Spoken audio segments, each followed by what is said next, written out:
Fala galera do canal EBD Núcleo, estamos de volta para mais um vídeo, para mais uma lição abençoada. Queremos desde já agradecer primeiramente ao nosso Deus, ao nosso maravilhoso Senhor e Salvador Jesus Cristo por mais esta semana nós estamos aqui juntos para aprender a palavra do Senhor. Quero também aqui fazer menção de você que é o nosso inscrito deste canal, que você que curte, compartilha e comenta todos os nossos vídeos. Você tem sido uma bênção para as nossas vidas e quero deixar registrado também aqueles que ainda não são inscritos, se inscrevam e curtam, compartilhem os nossos vídeos. Se tem sido uma bênção este canal, este vídeo em sua vida, em nome de Jesus.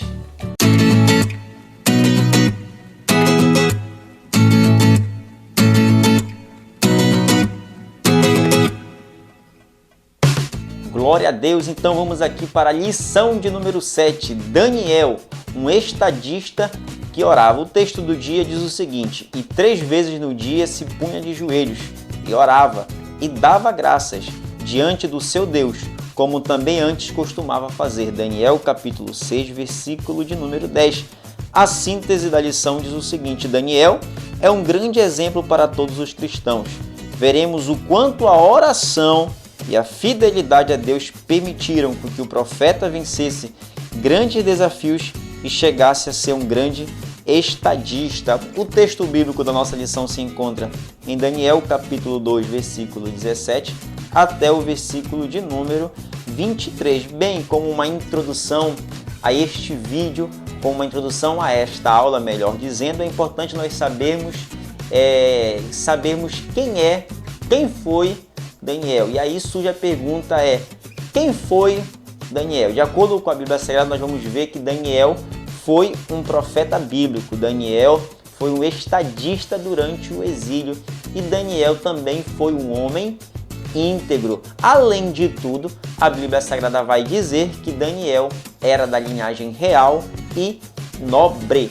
E aí, só que todas essas características que eu dei até então sobre Daniel são todas muito importantes. Todavia, o que vai aparecer dentro do livro de Daniel, o que vai se destacar é a vida de oração que Daniel leva diante de Deus. São essas características, é essa vida de oração que Daniel leva, que nós vamos estar aqui fazendo uma análise curta, mas importante para que possamos crescer em nome de Jesus.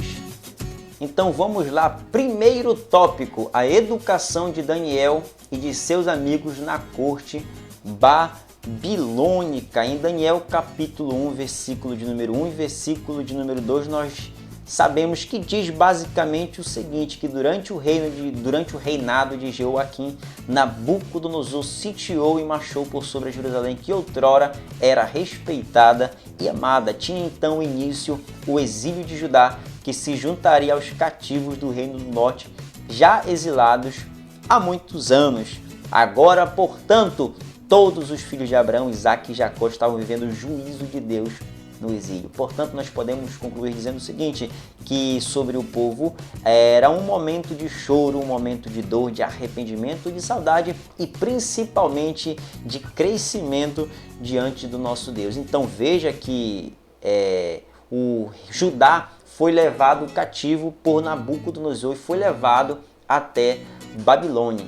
Só que entre esses que foram exilados, havia um grupo seleto, havia um grupo especial que se encontra em Daniel capítulo 1, versículo 3 e versículo 4, onde quem eram essas pessoas que compunham este grupo seleto, este grupo especial? Era justamente Daniel e os seus 3 amigos chamados Ananias, Misael e Azarias. Agora, nada mais natural nós pensarmos que o povo que foi levado cativo, que foi levado até a Babilônia, era nada mais justo nós pensarmos que eles fossem submetidos à prisão, fossem submetidos à fome ou talvez até mesmo a uma rotina de trabalhos forçados. Todavia, não é isso que acontece com Daniel e os seus 3 amigos. Na verdade, quando eles chegam lá, eles têm uma certa regalia diante do rei, pois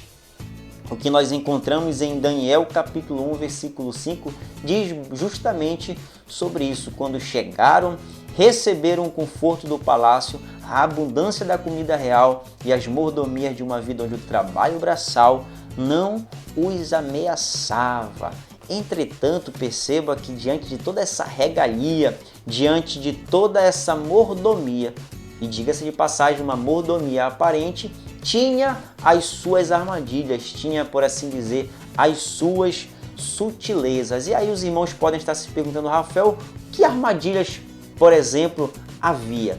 Era a armadilha clássica que nós conhecemos no livro de Daniel, onde há, portanto, a mudança dos nomes de Daniel e os seus 3 amigos. Agora os irmãos podem estar se questionando, Rafael, mas por que isso é uma armadilha e somente está acontecendo uma mudança dos nomes de Daniel e os seus amigos?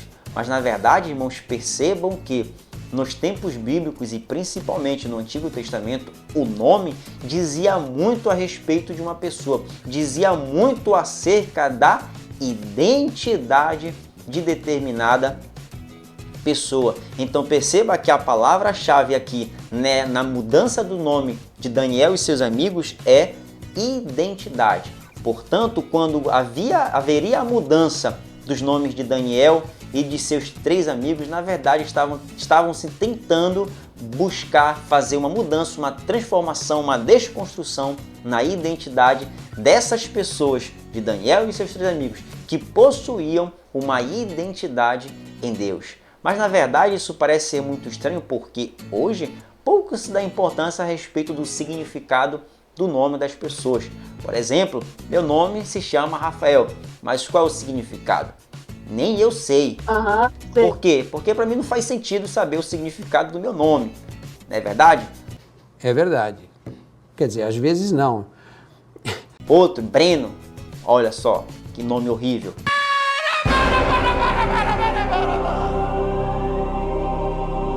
Meu Deus do céu! Breno tem origem gaulês e significa dirigente, chefe. Olha só, ele é manda-chuva. É uma pessoa muito amável, carinhosa e muito criativa. Também não faz sentido nós sabermos o significado. Por quê? Porque não diz nada sobre a nossa vida. Mas nos tempos bíblicos é completamente diferente. É por isso que... Misericórdia de Deus, cadê? Tá aqui.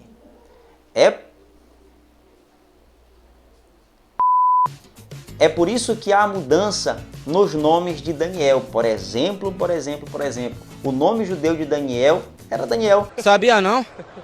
Que significava Deus é o meu juízo, e foi mudado para o nome babilônico que se chamava Beltesazar, que significava Baal, proteja sua vida. Era o principal deus babilônico. O nome judeu de Ananias significava o Senhor é gracioso, e o nome babilônico foi Sadraque, servo de Acu, Deus Lua era o significado. O nome judeu de Misael significava quem é igual a Deus, e o nome babilônico dele era Mesaque, que significava a sombra do príncipe. O nome judeu de Azarias era o significado, tinha o Senhor ajuda. O nome babilônico dele foi chamado de Abidnego, que significava servo de Nego, que era, na verdade, o Deus da sabedoria. Então perceba que toda esta mudança do nome de Daniel e seus amigos tinham por objetivo desconstruir a identidade deles. Todavia, nós podemos nos questionar o seguinte: Rafael, e hoje é diferente? Acontece coisas do tipo? É claro, meus amados irmãos, que acontece. O mundo, todos os dias, diariamente, toda hora, em todo momento, tenta tirar a essência de Cristo das nossas vidas. O mundo tenta tirar aquilo que Deus já nos deu. E falo principalmente um exemplo clássico, é a salvação que Cristo conquistou na cruz do Calvário, e o mundo tenta tirar a toda força isso que Jesus conquistou por nós. E aí posso também aqui dar um exemplo clássico, onde há uma armadilha que o mundo tem levado muitos jovens, eu e você, a cairmos nesta armadilha e acabamos sendo enganados que é nas universidades. As universidades são um campo fértil, por assim dizer, de ideias, de ideologias que contradizem o ensino bíblico. E aí, cabe a nós, eu e você, como jovens, sempre estarmos centrados no que diz a palavra do Senhor, para que não venhamos cair nestas armadilhas por ideologias que vão contradizer a doutrina bíblica. Que em nome de Jesus possamos sempre estar atentos a entender que o que Deus quer falar conosco em nome de Jesus. Segundo tópico, a oração em tempos difíceis. Olha só, parece ser fácil ser fiel a Deus quando tudo vai bem. Isso é verdade, mas a nossa fidelidade permanece quando o caos e a tormenta chegam? É uma pergunta. E aí cabe a nossa própria reflexão. Mas na verdade a afirmativa quanto à pergunta que eu fiz anteriormente deve nos levar a afirmar que o nosso relacionamento com Deus não pode ser dependente das circunstâncias. Nós servimos a Deus não pelo que Ele pode nos dar, mas nós servimos somente pelo que Ele é. Não somente pelo que Ele é, mas principalmente por aquilo que Deus é, por tudo aquilo que Deus representa na nossa vida. E na verdade eu falo tudo isso porque a oração, ela segue esta mesma lógica. Porque quando nós nos achegamos a Deus mediante a oração, nós não estamos com o principal objetivo de pedir algo da parte dele, sobretudo no âmbito material, mas nós estamos preocupados principalmente em um relacionamento com Deus, em cultivar, em manter um estilo de vida. E volto a citar 1 Tessalonicenses capítulo 5, versículo 17, onde o apóstolo Paulo diz: orai sem cessar. E aí, voltando àquela situação, a oração ela também segue a mesma ideia, segue a mesma lógica, pois, de acordo com a contextualização que há aqui no livro de Daniel, nós percebemos que Daniel foi uma vítima de uma conspiração que impunha uma restrição às orações a Deus. Daniel deveria emudecer e não conversar com o pai. Olha o que acontece então, que há uma determinação do rei contra Daniel, ou não só contra Daniel, mas contra todo o povo, que eles não viessem a estar estar conversando com outros deuses, e especialmente com o nosso Deus, o Deus de Israel. Mas só que nós vemos que Daniel, ele desobedece ao rei Dário.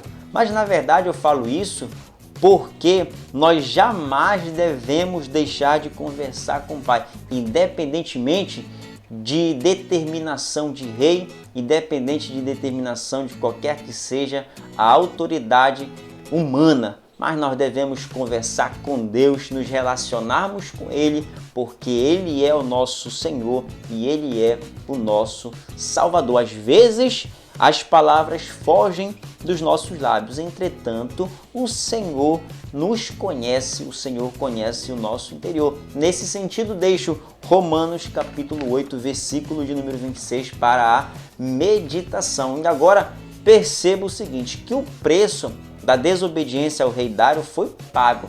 E qual foi o pagamento que Daniel recebeu por ter desobedecido a ordem do rei Dário? Foi que Daniel foi lançado na cova dos leões. Conhecemos a história, mas nós sabemos também que nenhum mal aconteceu com Daniel. As bocas dos leões foram fechadas.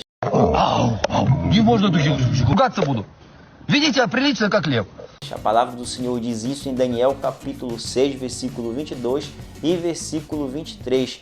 Mas por que a boca dos leões foram fechadas? E já trago a explicação, que é a seguinte: pois o quarto homem da fornalha ardente, lá de Daniel capítulo 3, versículo 24 e versículo 25, isto é, provavelmente o nosso Deus, lá estava com Daniel. Embora Daniel tivesse desobedecido a ordem do rei Dário, de que não deveria mais buscar a presença de qualquer que seja outro Deus, mas Daniel desobedeceu e por isso foi lançado na cova dos leões. Mas nenhum mal aconteceu com Daniel, porque Deus estava guardando, Deus estava preservando a sua vida. Portanto, nós podemos concluir dizendo o seguinte, que a vida de oração e comunhão que Daniel buscava lhe proporcionava a presença do Altíssimo em qualquer que seja a ocasião, em qualquer que seja o momento, qualquer que seja o instante, independente se há leões ou não. Quando nós cultivamos uma vida de oração, de relacionamento com Deus, é certo que Deus estará conosco em todos os momentos das nossas vidas. E isso é motivo de nós nos alegrarmos e também buscarmos este relacionamento diante de Deus. Terceiro tópico, a oração de Daniel e as revelações do Senhor. Bem, como nós já falamos desde o início da aula, Daniel era um homem de oração. Isso se encontra registrado em Daniel capítulo 6, versículo 10, onde diz que Daniel orava 3 vezes por dia. Só que, de tanto nós falarmos que Daniel era um homem de oração, mas agora nós vamos dar um exemplo de que realmente Daniel era um homem de oração. Não tão somente este exemplo, mas também tendo em mente o que já falamos sobre Daniel estar na cova dos leões no tópico anterior. E aí quero deixar registrado Daniel capítulo 9, versículo 1 ao versículo de número 19. Muitos anos haviam se passado desde que fora para o cativeiro, mas em seu coração, no coração de Daniel, ardia o desejo para que o sofrimento do povo terminasse, bem como as assolações sobre Jerusalém. Olha que interessante, motivado por isso, Daniel ele ora comoventemente diante de Deus. Daniel ora de maneira fervorosa diante do Senhor, pois ele está motivado em fazer com que os sofrimentos, as assolações sobre Jerusalém acabem, cesse. E então, em Daniel capítulo 9, especificamente no versículo 19, está registrado um texto interessante sobre este contexto que nós estamos aqui falando, que diz o seguinte. Misericórdia de Deus, cadê o texto? Tá aqui.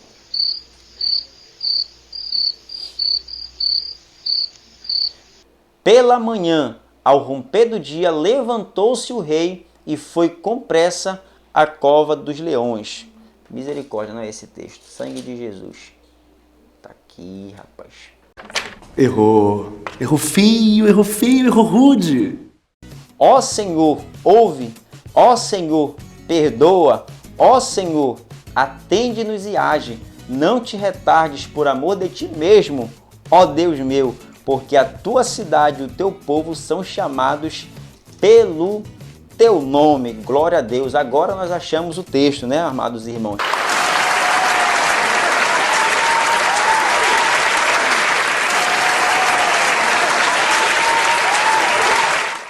Por certo, esta vida de oração de Daniel o elevou a cargos honrados.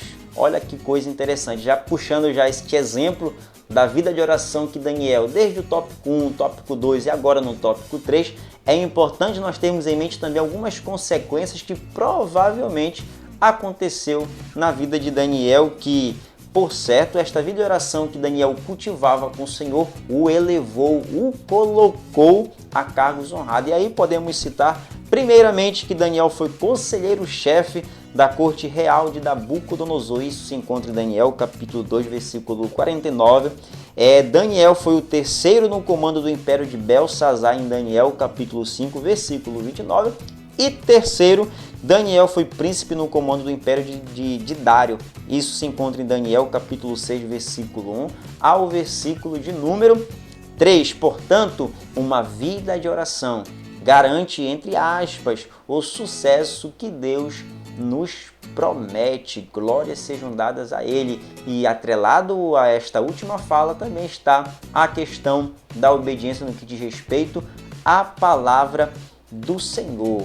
Glórias sejam dadas a Ele por tudo isso. Mas agora, para finalizar a nossa lição, eu quero deixar registrado aqui alguns pontos que considero importantes sobre a oração de Daniel. Porque na lição passada, onde nós falamos sobre Jeremias, falamos que em Jeremias, capítulo de número 14, ele teve as suas orações rejeitadas por Deus. Jeremias efetuou 3 intercessões e as 3 intercessões foram rejeitadas por Deus. Mas aqui no livro de Daniel, aqui nesse contexto da história de Daniel, Daniel obteve as respostas de Deus. Deus, então, ele ouve as orações de Daniel. E aí fica uma pergunta que é a seguinte: Rafael, como é possível que Deus aceita a oração de Daniel e rejeita a oração de Jeremias? Por que Deus aceita certas orações e Deus rejeita outras orações? Na verdade, nós não temos aqui uma resposta fechada sobre este questionamento. Todavia, nós temos aqui alguns pontos importantes que é necessário nós falarmos. Por exemplo, Deus ouve as orações que são feitas pelos humildes e longânimes. Segundo, Deus responde às orações que são feitas com fé e paciência. E por último, Deus responde às orações que são feitas por aqueles que buscam servir ao Senhor dignamente. Glórias sejam dadas ao nosso Deus. Então veja, portanto, que Deus, ele recebe, Deus aceita certas orações. E aí citei aqui 3 casos que Deus aceita as orações dos seus filhinhos.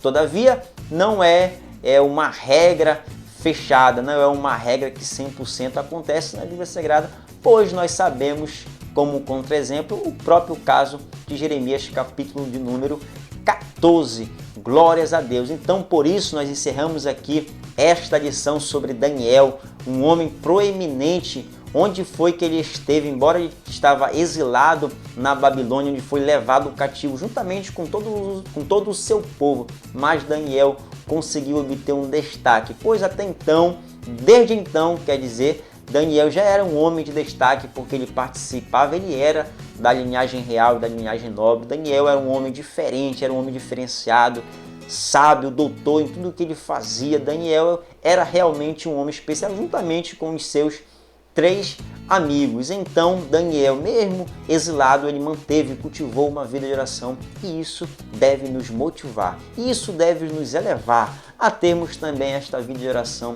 assim como Daniel teve juntamente com seus amigos. Que Deus possa nos conceder desta graça e dessa misericórdia, que não possamos nos desfalecer durante o caminho, que não venhamos abandonar a nossa cruz, mas que venhamos mais e mais buscarmos ao nosso Deus, porque sem Ele, o que seríamos de nós? Seríamos nada.